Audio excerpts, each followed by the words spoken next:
दोनों हाथ जोड़ लेते हैं। मंगलम भगवान वीरो मंगलम गौतमो गणी मंगलम कुंद कुंदाद्यो जैन धर्मोस्तु मंगलम जैन धर्मोस्तु मंगलम दर्शनम यस्य वैराग्य वर्धकमगनाशकं प्रशान्तिदायकं चाहं वन्दे सुनीलसागरं वन्दे सुनीलसागरं। जय बोलो वर्तमान शासनायक महावीर भगवान की। आचार्य श्री आदि सागर जी, महावीर कीर्ति जी, विमल सागर जी महाराज की। थक गए? नहीं थके ना? तपस्वी सम्राट आचार्य सन्मति सागर जी महाराज की। चतुर्थ पट्टाधीश चर्या चक्रवर्ती ममप्राण गुरु श्रेष्ठ आचार्य भगवान सुनील सागर जी गुरुदेव की।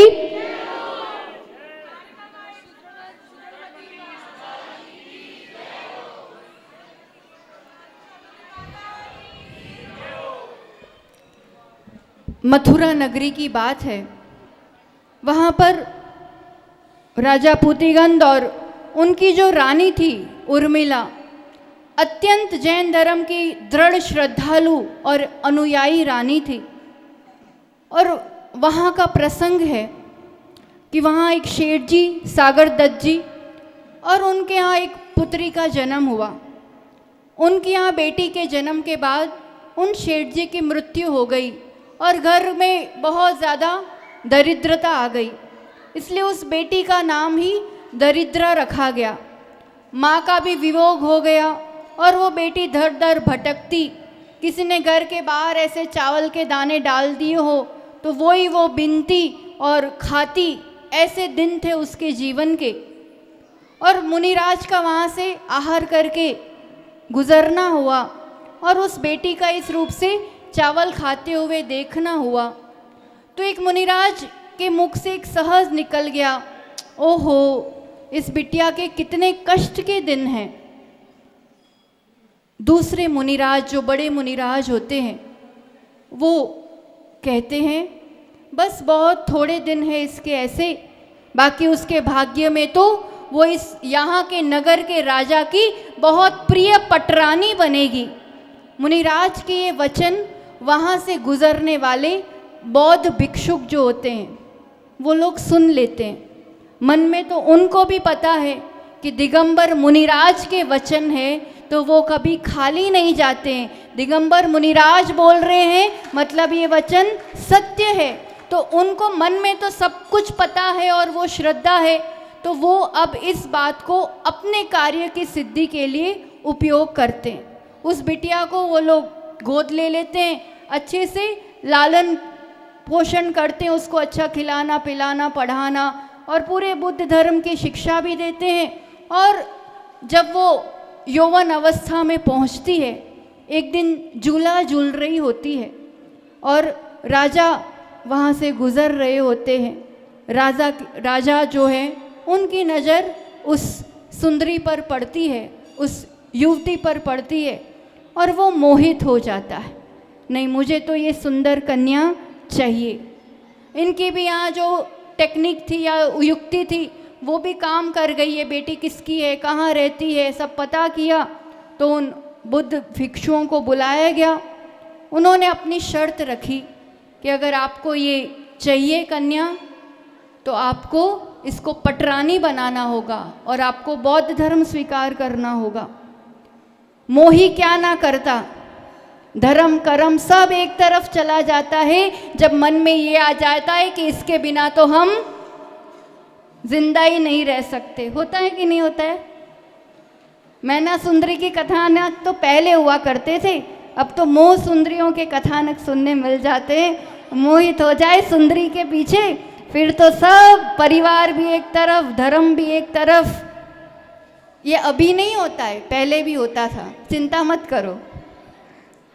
पर उनका हाल क्या होता है वो भी सुन लो थोड़ा सा। तो वो राजा, अब वो तो ठीक है आप जैसे कहोगे, बस मुझे तो ये चाहिए। ब्याह होता है और धीरे धीरे वो पटरानी भी बनाई जाती है, उसका अपना प्रभाव भी दिखाती है। और ऐसे ही पर्व के दिन आते हैं और पर्व के दिनों के बाद रथ यात्रा की बात आती है। रथ यात्रा अभी तक इतने वर्षों से हमेशा जिन धर्म का रथ आगे बढ़ता था, प्रजाजन पीछे उस रथ यात्रा में, पूरी नगर की प्रजा उस रथ यात्रा में उत्सव मनाती थी। पर इस बार उस पटरानी ने शर्त रखी कि बौद्ध धर्म का रथ सबसे आगे रहेगा, बाकी कुछ भी नहीं रहेगा।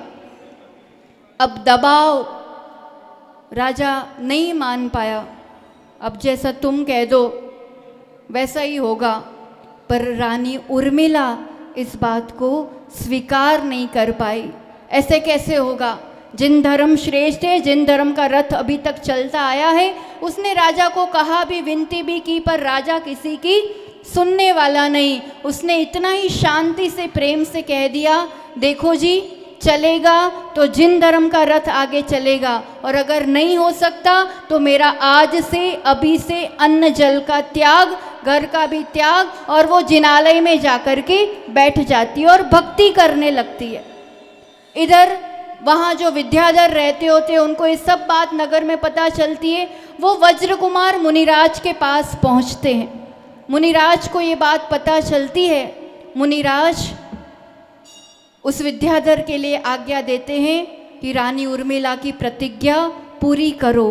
और जब रथ यात्रा की बात आती है, बौद्ध धर्म का रथ आगे था, प्रजा थी, फिर जिन धर्म का रथ था, और जैसे ही रथ आगे बढ़ने की बात आई कि जिन धर्म का रथ हवा में उड़ करके आसमान में पूरा आगे आ जाता है और बौद्ध धर्म का रथ टूट जाता है, चारों तरफ जय जयकार हो जाती है। राजा भी नतमस्तक हो जाता है, पटरानी भी नतमस्तक हो जाती है, जनता भी मान जाती है कि जिन धर्म से बढ़कर ना कुछ था, ना है और ना होगा।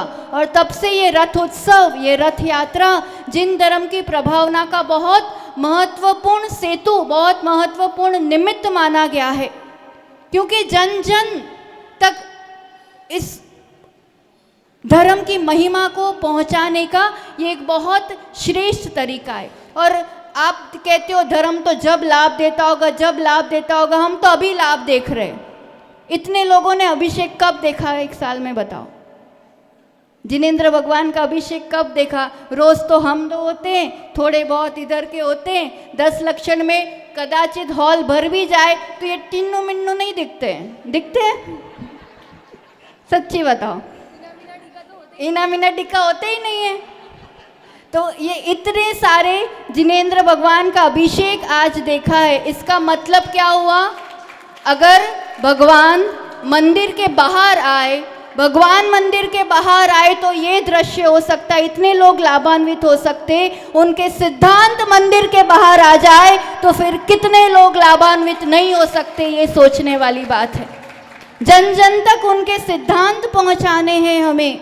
रथ यात्रा थी, अब कैसे पहचान होगी कि ये जैनों की कुछ यात्रा निकल रही है? जब फ्लैट के बाहर से लोग देखेंगे, छत पे से लोग देखेंगे, वो आवाज़ आ रही है डीजे की, कुछ तो हो रहा है, लोग सड़कों पे व्हीकल पे जाते हुए देख रहे हैं, कैसे पहचानेंगे बताओ कि ये जैनों की है? दूसरों की तो पहचान में आ जाती है, क्योंकि कुछ ना कुछ उनका सिंबल होता है। जैन ध्वजा होगी और भजन होंगे, और भगवान, देखो भगवान की प्रतिमा थी, जिनवाणी था, ध्वज था, ये सब तो पहचान बनती है। पर श्रावक भी पहचान बन जाए अगर, देवशास्त्र गुरु थे जो उनको रिप्रेजेंट करते हैं। और श्रावक, आप सब जैन श्रावक हम अपने आप को मानते हैं और कहते हैं, ये एक ऐसा नहीं है कि हमने जैन उसमें जन्म लिया तो हम अपने धर्म को बेस्ट मानते हैं और बताते हैं। हम माने या ना माने, मार्ग यही रहा है। जिनेंद्र भगवान यानी सुप्रीम, जो जो चीज़ें हम चाहते हैं, सुख, शांति, आनंद, ज्ञान, जीत, जिनेंद्र जिन्होंने जीत लिया, ये क्रोध, मान, माया, इंद्रियां, बड़े बड़े इंद्र भी नहीं जीत पाते हैं, उसको जिन्होंने जीत लिया वो जिनेंद्र भगवान और उनके हम अनुयायी, और उन्होंने जो बताया है, जिनेंद्र भगवान बेस्ट है, इसलिए उन्होंने जो बताया वो भी बेस्ट है। और ये हमारा सौभाग्य है कि हमें ये बेस्ट धर्म धारण करने को मिला है। वो तो कल भी सुप्रीम था, आज भी है, हमेशा रहेगा। तो इसको प्रेजेंट करने के लिए हमारा भी एक अपना ड्रेस कोड हो, एक सिंप्लिसिटी हो, जो वही चीज़ पहचान बनती है।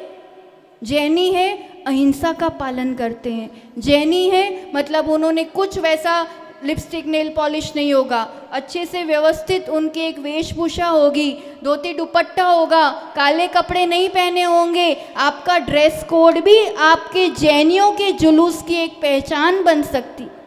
प्यास लगी थी रास्ते में कि नहीं लगी? सबका एक आसन है आज, ठंडाई थी। और क्या था? और क्या रखा था?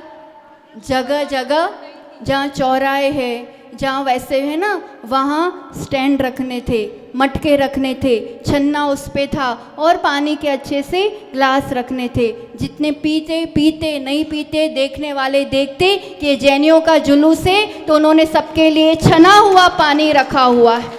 ये प्रभावना का स्तर ऐसे बनता है। कोल्ड ड्रिंक नहीं थी, यही शुक्र है, नहीं तो वही बॉटलें बिक जाती। उतना तो धन्यवाद है कि वैसा काम तो नहीं किया। पर ये, और इसमें इस तरह से हम अपनी क्रियाओं से, हम अपने उस जिस चीज़ को फॉलो करते हैं, वो हम खुद इतना रग रग में इसकी महिमा जानते हैं, हम रग रग में इतना जीते हैं कि फिर अलग से कोई चेष्टा नहीं करनी पड़ती है। आपका व्यक्तित्व, आपकी उपस्थिति, आपकी हर क्रिया अपने आप वो प्रकृष्ट भावना ही प्रभावना करती है। प्रभावना सम्यक दृष्टि श्रावक का एक बहुत बड़ा अंग है। प्रभावना देवशास्त्र गुरु के साथ श्रावक के माध्यम से, ये दोनों उस पहिए के रथ है जिनके माध्यम से होती है। और अभी जैसा माता जी कह रही थी, हमें तो लग रहा थोड़ा सा वो पंच कल्याणक जैसा दृश्य बनेगा, पालकी हम उठाएंगे, एक कहेगा पालकी हम उठाएंगे, पर एक ने कहा ही नहीं पालकी हम उठाएंगे। वो तभी कहना पड़ता है क्या, जब स्टेज पे सब लोग देख रहे हो और फिर सबके सामने। अरे ज्ञानी देवता भी तरसते हैं ये पालकी उठाने के लिए। अभी तीर्थंकर की पालकी तो वन में ले जाने के लिए उठाने नहीं मिल रही है। अगर तीर्थंकर की प्रतिमा है, जिनवाणी है, उसकी पालकी उठाने मिल जाए तो ये भी बहुत बड़ा सौभाग्य है।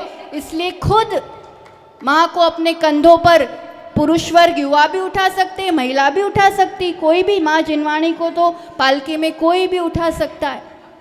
हम खुद अपनी भक्ति, जब देखो अपन जीवन में कितना ही पैसा हो और कितनी चीज़ों के लिए हम सेवक रख ले, पर जब देवशास्त्र गुरु की सेवा की बात आती है ना, तो ये सौभाग्य किसी और को मत दिया करो।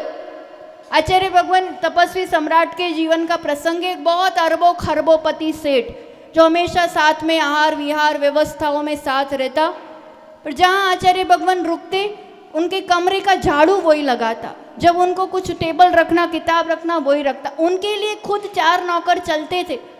अब शेठ हाथ में झाड़ू उठाएगा तो वो जो नौकर है दौड़ के आएगा कि नहीं आएगा? आएगा। रहने दो शेठ जी, मैं कर रहा हूँ, मैं कर रहा हूँ। तो शेठ जी क्या कहते, तुझे मेरे काम के लिए रखा है, तू मेरा काम किया कर, पर गुरु जी का काम होता है उसमें मैं किसी को हिस्सेदारी नहीं दूंगा। ये मेरा पुण्य है, ये मेरा सौभाग्य है, और ये आंखों देखी घटना है। करते हैं करने वाले, तो जब इनकी सेवा की बात आती है तब खुद ही ये पुण्य, ये इस सौभाग्य को अपने जीवन में उठाना। नंबर के लिए कोई काम नहीं होता है, नंबर के लिए होता है इसके नंबर बढ़ जाएंगे, उसके नंबर बढ़ जाएंगे, यानी पुण्य बढ़ता है, विशुद्धि बढ़ती है। अच्छा, किस किस के नंबर बढ़ने चाहिए? मेरे? दूसरे के बढ़ सकते, नहीं बढ़ने चाहिए? नहीं बढ़ने चाहिए ना? सिर्फ मेरे बढ़ने चाहिए? नहीं नहीं, दूसरे के, मेरे परिवार के, बस।